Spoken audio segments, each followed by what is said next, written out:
قارنوا بين صور أموات المسلمين وصور الأموات من أكابر غير المسلمين. شاهد دقق النظر. شاهد.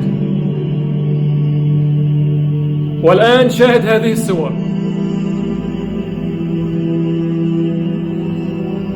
شاهد.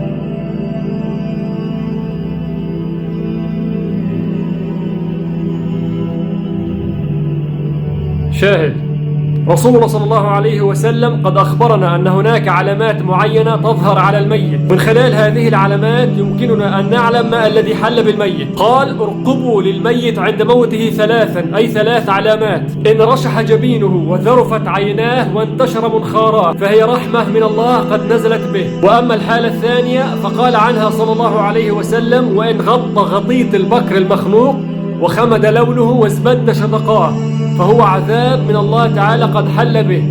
نسأل الله العفو والعافية.